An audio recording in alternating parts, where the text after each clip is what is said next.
ముఖాముఖి కార్యక్రమానికి స్వాగతం. నా పేరు జాఫర్. ఇప్పటి వరకు ముఖాముఖిలో చేసిన ఎపిసోడ్స్ ఒక ఎత్తు, ఈరోజు మీరు చూడబోయే ఎపిసోడ్ మరో ఎత్తు. ఈ వారం మా అతిథి స్టైల్ ఆఫ్ సింహపురి ఆనం వివేకానందరెడ్డి.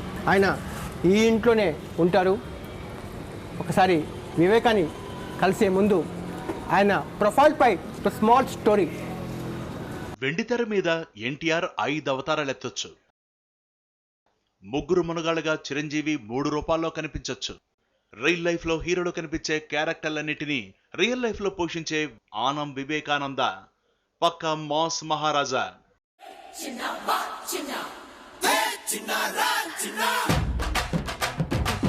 జనం మధ్యలోకి వస్తే ఆనం తనను తాను మర్చిపోతారు. పిల్లలతో బెల్లంగోడు, రబ్బర్ చెండు, బొంగరాలతో ఆటలాడేస్తారు. నడిచొచ్చే ఆనంకు ఎదురొచ్చిన మహిళలు హారతి పడితే అస్సలు ఊరుకోరు. వారి చేతిలో పళ్ళాన్ని లాక్కుని తిరిగి వారికే హారతి పడతారు ఆనం. ఆశీర్వాదం కోసం వచ్చిన వారి దగ్గరే తిరిగి ఆశీర్వాదం తీసుకునే డిఫరెంట్ క్యారెక్టర్. ఎప్పుడు బెంజ్ కారులో తిరిగితే ఏం బాగుంటుంది, అప్పుడప్పుడు రిక్షా బండిని కూడా ఎంజాయ్ చేయాలంటాడు ఆనం. దేవుడైన జీవుడైన రిక్ష బోడురా, భారతాన కృష్ణుడేమి చేసినాడురా, ఆకాశాన సూరిబాబు రిక్ష ఓడురా, నైటు రిక్ష కందమామ తొక్కుతాడురా. ఇదిగో ఎగ్జిబిషన్ ప్రారంభించండి సార్ అంటే ఏకంగా చీర కట్టేసి మోడల్ అవతారం ఎత్తారు.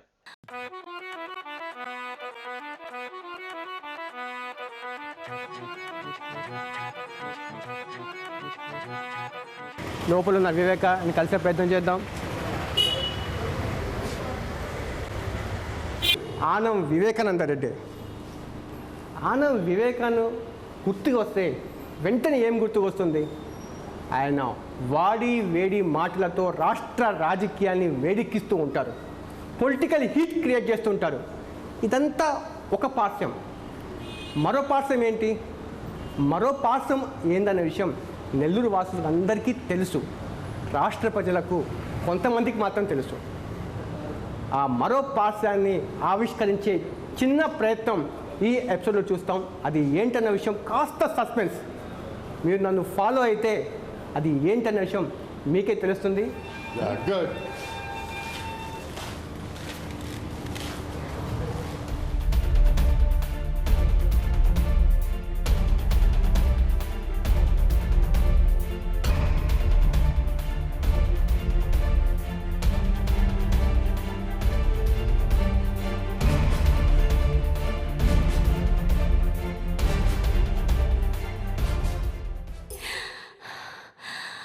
ఎగిరిపోతే ఎంత బాగుంటుంది, ఎగిరిపోతే ఎంత బాగుంటుంది, ఎగిరిపోతే ఎంత బాగుంటుంది, ఎగిరిపోతే ఎంత బాగుంటుంది.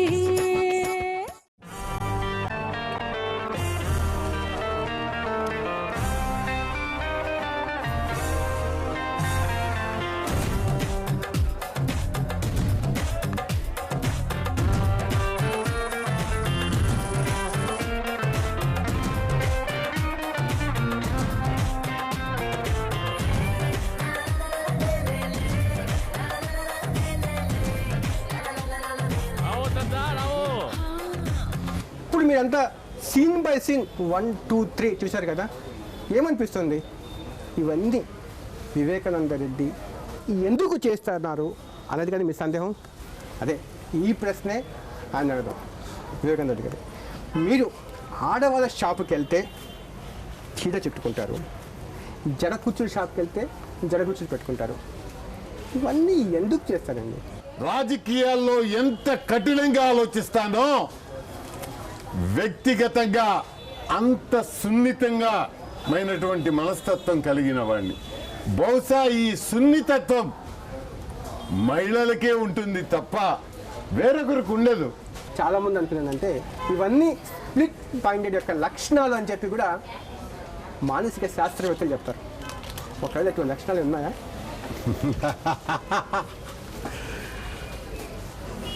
బాగా అడిగారు.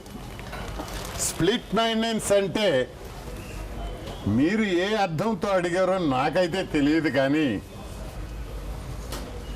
సైకాలజీలో సైకలాజికల్గా 2 రకాల ఆలోచనలు చేసే వాడిని స్ప్లిట్ మైండెడ్ అని అంటారు. Yes, I will agree. నాకు స్ప్లిట్ మైండ్నెస్ ఉంది. ఆనం వివేకానంద రెడ్డి స్వయంగా ఒప్పుకుంటున్నాను నాకు స్ప్లిట్ మైండెడ్ ఉందని చెప్పి. ఎస్, అంటే మొత్తానికి ఆడవాళ్ళని ఆకర్షించడానికే ఇటువంటి మీరు విన్యాసాలు చేస్తారు. ఆడవారిని నేను ఆకర్షించాల్సిన అవసరం నాకు లేదు. ఎందుకంటే ఆ తల్లులే నన్ను గెలిపించారు. అంటే మీకు పురుషుల ఓటర్లు అవసరం లేదా? పురుషులు ఎలాగో వేస్తున్నారు. ఇదొక్కటి కాదు సుమా, ఇప్పుడు ఆయన సర్దార్ పాపారాయుడు గెటప్లో కనిపిస్తారు. ఎందుకు అని మీ ప్రశ్న కదా, అది కూడా చూడండి.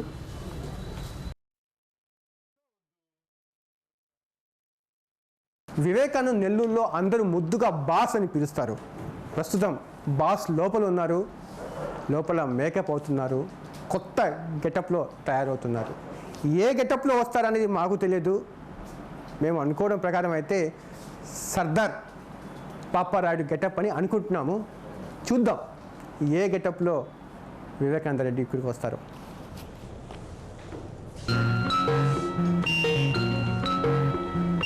ఆకుచాటు పిండ తడిసే, కొమ్మ చాటు పువ్వు తడిసే,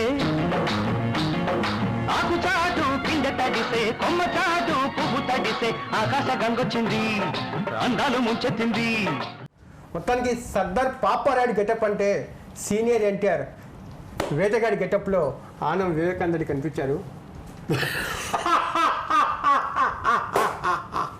వివేక గారు చెప్పండి బ్రదర్, ఏదో ఒకటి చేసి నన్ను సతాయించండి, నువ్వు ఊరుకొని ఉండవు కదా. 65 ఏళ్ల వయసులో కూడా ప్రతి నెల ఏదో గెటప్లో కనిపిస్తారు. ఏంటి, ఒకసారి జూనియర్ ఎన్టీఆర్ గెటప్, ఇప్పుడు ఇలా సీనియర్ ఎన్టీఆర్ గెటప్. దీనికి పెద్ద కారణం ఏం లేదు. It's my speciality. అందంగా కనిపించాలనే మీ ప్రయత్నం వెనక రహస్యం ఏంటి? ఎటువంటి రహస్యం లేదు.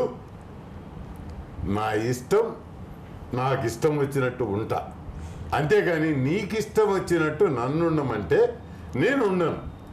మీరు వేసుకునే ఆ కిర్లు చెప్పు వెనక కూడా కథ ఉందంటారు. ఏం లేదు, కథే లేదు దానికి ఒకటే అర్థం. నేను బొడ్లో తాళాలు పెట్టుకుంటా, కిర్రి చెప్పులు వేసుకుంటా. మరో విషయం అర్థం కాని విషయం ఏంటంటే అందరూ తెల్ల జుట్టు మీద నల్ల రంగు వేస్తారు, మీరు నల్ల రంగు మీద తెల్ల రంగు వేస్తారు. తెల్లంగా ఎందుకు చూపిస్తానప్పా? చెప్పులే, నువ్వే చెప్పు. ఏదో ఒకటి నన్ను విమర్శించడానికి అయితేనే. ఒకసారి రకరకాల ఇంద్రధనుసు రంగుతో మెరుస్తూ ఉంటారు. అది నాకు జుట్టు ఉంది కాబట్టి నేను చేయగలుగుతున్నా. జుట్టే లేదనుకో ఏం పోస్తావు? ఎవరైనా చెబితే చేస్తారా, లేకపోతే ఈ ఆలోచన మీకే వస్తాయా? నేను ఒకరు చెప్పితే చెడిపోలా, ఒకరు చెప్తే బాగుపడలే. మీకు పెద్దరికం వచ్చింది, మీకు పెద్దరికం వచ్చిందని ఎందుకు ఒప్పుకోరు మీరు? నాకు పెద్దరికం అనేది ప్రజలు ఇచ్చారు నాకు పెద్దరికం, అది చాలు నాకు. కానీ ఒక్కొక్కసారి మీరు ఏజ్ని గేజ్ని కూడా మర్చిపోతూ ఉంటారు.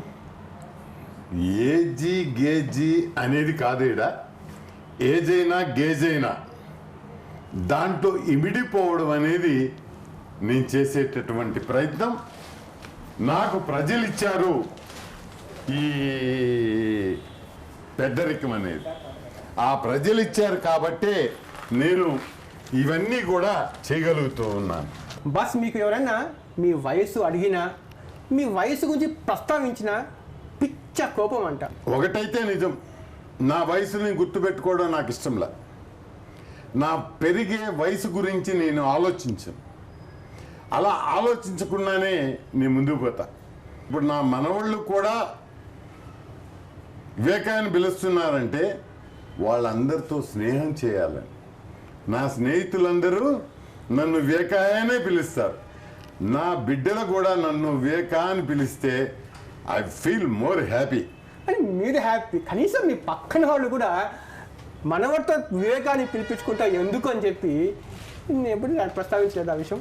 నన్న ఎవ్వరు అడగరు, ఎందుకంటే వాళ్ళకి తెలుసు, మొదటి నుంచి తెలుసు, నా సంగతి తెలుసు. నా వయసు పెరిగినా ఒకరు అడిగినా అది ఆగదు, ఒకరు అడగకపోయినా అది తరగదు. బాస్ ఇంతకీ ఆడవాళ్ళ వయస్సు అడగకూడదు అని అంటారు. అవును, మీ వయసు మేము అడగొచ్చు. నేను చెప్తున్నాను కదా, నా వయసు నాకే గుర్తుండదు, గుర్తు పెట్టుకోను. ఎక్కడ తప్పేట సౌండ్ వస్తే చాలు మీ కాలు ఆగదంటారు. దానికి అనుగుణంగా డ్యాన్స్ చేస్తారు. చాలాసార్లు వేశారు కూడా. వివేక గారు, ఇప్పుడు టీవీ చూస్తున్న ప్రేక్షకుల కోసం, మీ అభిమానుల కోసం మీకు ఇష్టమైన సాంగ్ 4 స్టెప్పులు. ఉదయ, నువ్వు ఏదో ఒకటి చేసి ప్రతిసారి నన్ను ఇరికిచ్చేస్తున్నావు. రాష్ట్రంలో ఉండే వాళ్ళందరినీ ఇరికిస్తున్నావు. ఇప్పుడు కూడా నన్ను ఎందుకు ఇరికించడం? వివేకాను ఇదే విధంగా చూడాలనుకునే వాళ్ళు, ఇదే ఫ్రేమ్ చూడాలనుకునే వాళ్ళు చాలా మంది ఉన్నారు. తప్పిట శబ్దం వినపడితే నేను చిందేస్తాను అనేది వాస్తవమే. ఎందుకంటే నేను జనంలో మనిషిని బ్రదర్. వాళ్ళు సంతోషపడితే నేను సంతోషిస్తా, వాళ్ళు బాధపడితే నేను బాధపడతా. అది నా యొక్క లైఫ్ స్టైల్. ఇప్పుడు కూడా మీ ఎదురుగా జనాలు ఉన్నారనుకోండి, అనుకోండి అంటే నేను ఏమన్నా సినిమా యాక్టర్ అనుకోని డ్యాన్స్లు వేసేయడానికి. ఎలాగైనా మీరు 2 స్టెప్పులు వేస్తేనే నా ఈ ఇంటర్వ్యూని ముందుకు తీసుకెళ్తా. వద్దు జాఫర్ భాయ్, నా మాట ఇది జాఫర్ భాయ్. జాఫర్ భాయ్ జనంలో ఉంటే అది నేను వేయగలను, కానీ ఏదో ఇప్పుడు వచ్చి నువ్వు ఏమంటే టీవీ చూస్తున్న ప్రేక్షకుల కోసం 4 స్టెప్పులు వివేకత ఎలాగైనా వేయిద్దాం. ఇది గంగం స్టైల్, మీకు నచ్చిన సాంగ్ వేస్తున్నా. చాలా సార్లు వేసేసాను అబ్బా. ఇంకో మా కోసం ఇంకో 4 స్టెప్పులు దీనికోసం. వివేక గారు స్టెప్పులు మాత్రం అదరగొట్టాడు. నీ పుణ్యం నన్ను అనవసరంగా దీంట్లోకి దింపావు. వివేక గారు, మీ చేతికి వేణుగోపాల స్వామి బొమ్మ ఉంది. మీకు ఇష్టమైన దైవం కృష్ణుడు. ఆయన మహాభారతంలో ఒక చేత్తో రాజకీయాన్ని, ఇంకో చేత్తో రాసలీలని కూడా, అంటే మీ సహజ మనస్తత్వాన్ని దగ్గరగా ఉన్నారని చెప్పి కృష్ణుడిని కొలుస్తున్నారా మీరు? అయిపోయిందా? ఇంక చాలా బాబు. ఆయన మా ఇష్ట దైవం. హిందువులకి ఆరాధ్య దైవం. సరే ఓకే. ఇంకా డొంక దొరుకుడు వద్దు, స్ట్రైట్ క్వశ్చన్ ఏంటంటే, ఇప్పటికే అన్ని స్ట్రైట్ క్వశ్చన్లు జాఫర్, మళ్ళా ఇంకా స్ట్రైట్ అంటే భయమేస్తుంది. ఒక పక్క నాకు నేరుగా చెమటలు పట్టే పరిస్థితి. నెల్లూరు జిల్లాలో చాలా మంది రాజకీయ నాయకులకు శృంగార పురుషుడు అనే పేరుంది. నేను మీ గురించి మాట్లాడలేదు. ఓకే. అయితే ఈ జాబితాలో మీ పేరు కూడా ఉంటుందా? ఉంటే ఏ వరుసలో ఉంటుంది? ముందు వరుసనా?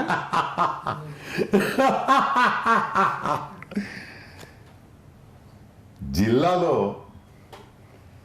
ఎంతమంది నాయకులు శృంగార పురుషులు ఉన్నారో నాకైతే తెలియదు, కానీ నేను మాత్రం సింగార పురుషుణ్ణి. తేడా చూసుకోండి. మీరు అడిగింది శృంగారం, నేను చెప్పేది సింగారం. నేను ఈ విషయంలో అభ్యంతరాలు చెప్పట్లేదు. శృంగారాల జోలికి నేను పోను, సింగారాలు మాత్రం చేస్తా. దాదాపుగా మీరు అన్ని విలాసాలు, అన్ని వినాదాలు అనుభవించారు.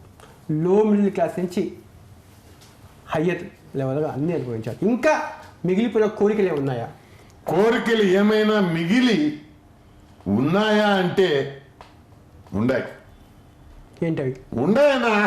ఏంటంటే ఎట్టా అన్నీ చెప్పేదాన్ని. ఇంకా తీరని కోరికలు నాకు ఉన్నాయి, ఇంకా ఉన్నాయి. కొంచెం చెప్పండి. ఎందుకన్నా నన్ను ఈ విధంగా సతాయించడం నువ్వా? అయినా కూడా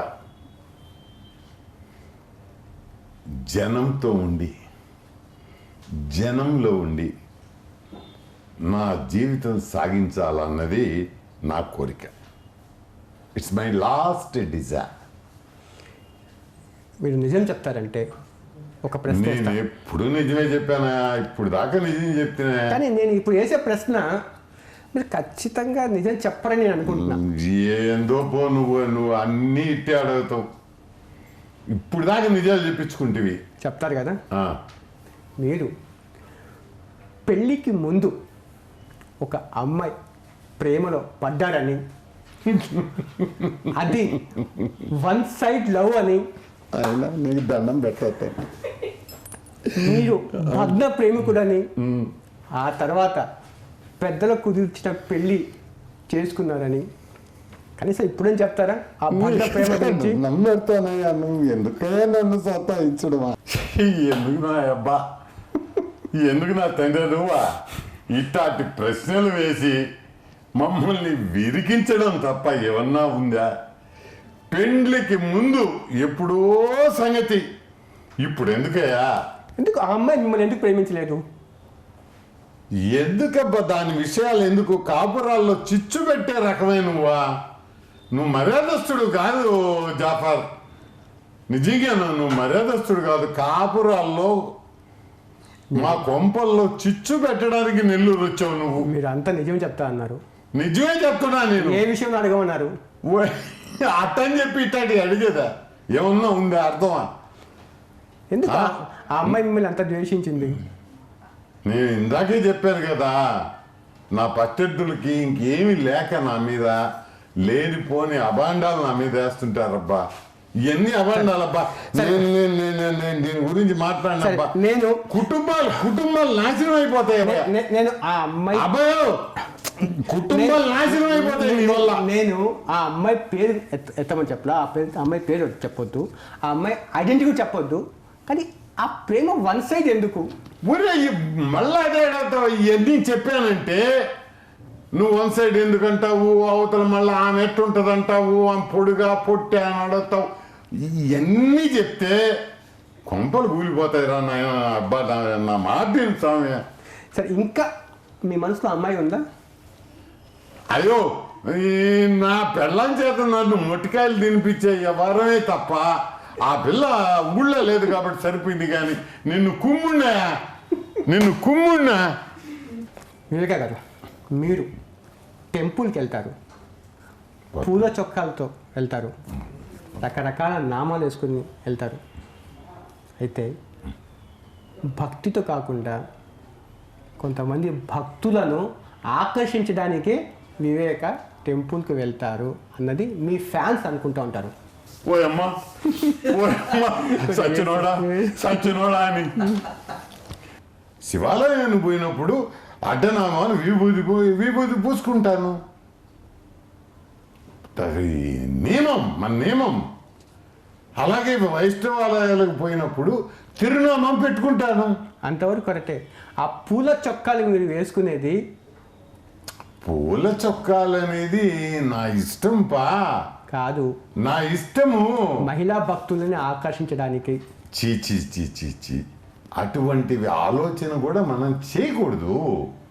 అలా చేయడం అనేది నా వ్యతిరేకులే చేస్తుంటారు. వివేక గారు, మీరు ఇంచుమించు నెల్లూరులో ఉంటే ప్రతిరోజు అర్ధరాత్రి పూట సినిమాకి వెళ్తారు, అవును. ఒంటరిగా వెళ్తారు, చుట్టుపక్కల ఎడమ కుడి వైపు ఎవ్వరు లేకుండా మీరు చూసుకుంటారు. ఎందుకు ఇవన్నీ? ఏదైనా మానసిక సమస్యనా, లేకపోతే ఎందుకు మీరు ఒంటరిగా వెళ్ళి సినిమాలో అక్కడ ప్రతిరోజు ఎంజాయ్ చేయాలని ఎందుకు అనిపిస్తుంది మీకు? ఏమంటే నేను రోజు సినిమా పోయి ఒక నలుగురిని తీసుకుపోయాను అనుకోండి, నా స్నేహితులే ఉన్నారు. ఈ నలుగురిని నేను ఆడ తీసుకుపోయి కూర్చున్న కాడి నుంచి అన్నా నిన్ను వాడిటన్నాడు, బ్రదర్ నిన్ను వీడు ఈ విధంగా విమర్శించాడు అని వాళ్ళు చెప్తా ఉంటే నేను సినిమా ఎట్ట చూడాలి?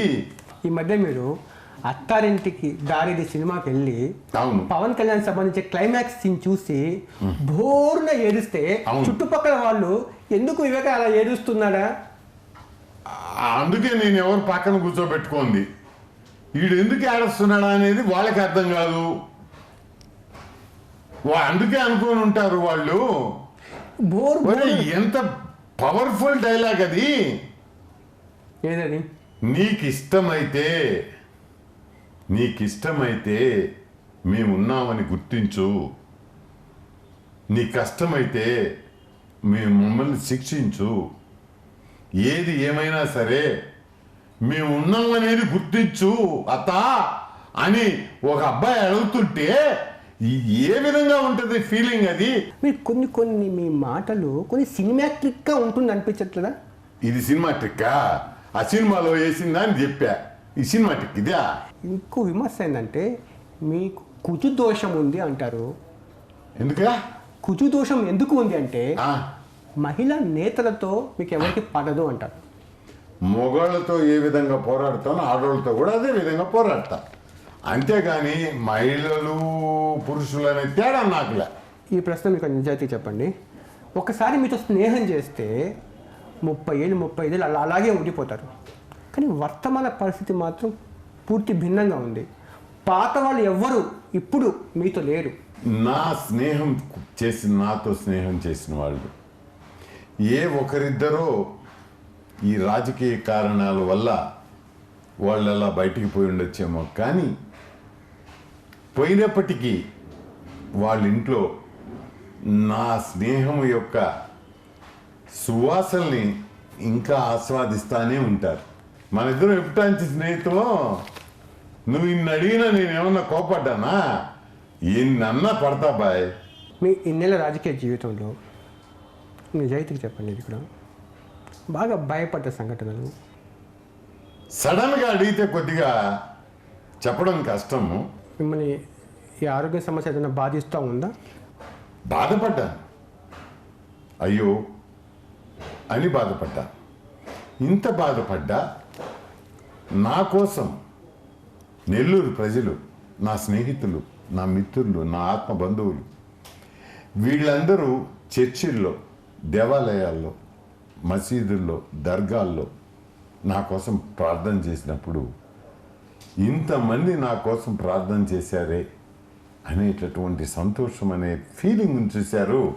మళ్ళా తిరిగి బాగయ్యి నెల్లూరు వచ్చిన తర్వాత అభివృద్ధి కార్యక్రమాల్లో పాల్గొంటుంటే ఆ సంతోషం ఎంత బాగుండిందో, నిజంగా ఆ సంతోషం ఎంత బాగా ఫీల్ అయ్యానో నేను చెప్పలేను బ్రదర్. ధన్యవాదాలు Viveka garu. Thank you Jafar bhai. Okay, ఇది ఆనం వివేకతో ఈ వారం జరిగిన ముఖాముఖి. వచ్చే వారం మరో అతిథితో కలుద్దాం.